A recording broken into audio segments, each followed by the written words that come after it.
Shalom buat kita semuanya. Saudara yang terkasih, pada konten kali ini saya akan membawakan renungan mengenai orang yang sudah mengenal Kristus.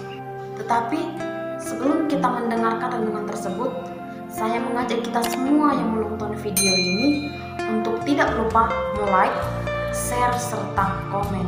Terima kasih.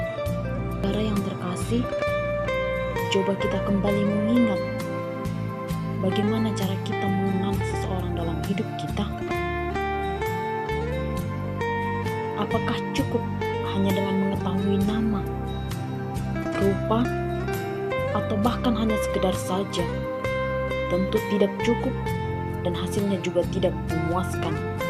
Namun, apa yang perlu kita lakukan? Yang perlu kita lakukan yaitu adanya pengenalan yang didapat dari hubungan pribadi dan hidup. Seperti renungan kita saat ini terambil dari Yohanes 17 ayat 3 yang berbunyi, "Inilah hidup yang kekal itu, yaitu bahwa mereka mengenal Engkau, satu-satunya Allah yang benar, dan mengenal Yesus Kristus yang telah Engkau utus." Lalu, apa yang mau kita lihat dari nats ini? Dikatakan, inilah hidup yang kekal itu. Apa sebenarnya makna dari hidup kekal itu? Hidup kekal merupakan suatu kualitas hidup yang kita terima selaku orang percaya apabila kita mengambil bagian dalam hakikat hidup Allah melalui Kristus. Kenyataan ini mengizinkan kita mengenal Allah dalam pengetahuan dan persekutuan yang makin bertambah dengan Bapa, Anak, dan Roh Kudus. Dalam Perjanjian Baru, hidup kekal digambarkan dalam dua hal, yaitu sebagai suatu realitas semasa kini. Kita dapat melihatnya dalam Yohanes 5 ayat 24 dan Yohanes 10 ayat 27-28. Hidup kekal diperoleh ketika kita memiliki iman yang hidup. Hidup yang kekal meliputi persekutuan dan persatuan yang hidup dengan Kristus. Tidak ada hidup yang kekal terlepas dari Dia. Yang kedua, sebagai harapan di masa depan. Artinya, hidup kekal dikaitkan dengan kedatangan Kristus untuk umatnya yang setia dan tergantung pada hidup di dalam roh. Saudara yang terkasih, hidup kekal hanya kita terima dari Allah melalui anaknya Yesus Kristus. Allah memberikan kepada Yesus Kristus kekuasaan atas manusia, yaitu memberi hidup kekal bagi setiap orang yang percaya kepadanya. Hal ini menunjukkan bahwa ada jalan yang pasti untuk mencapai hidup kekal, yaitu pengenalan yang benar akan Allah dan Yesus Kristus. Prinsip dan landasan kita mengenai hidup adalah untuk mengenal dan percaya kepada Allah dan Kristus.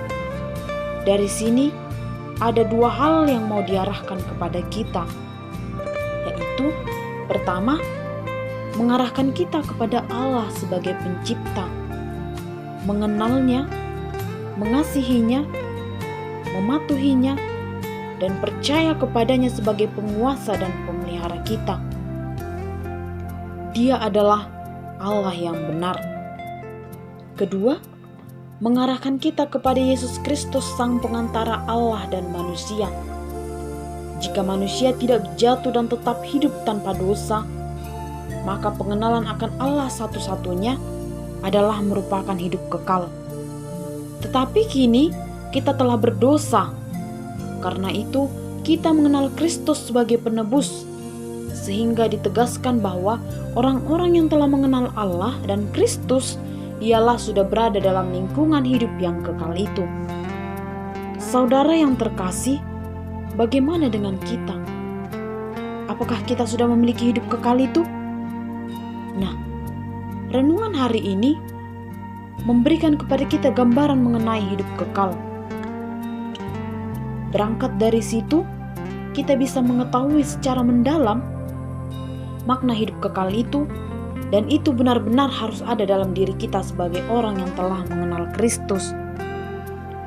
Seperti lirik lagu yang mengatakan, "Yesus, Kau telah memulai segala yang baik dalamku. Engkau menjadikanku serupa gambaranmu dan berharga di matamu.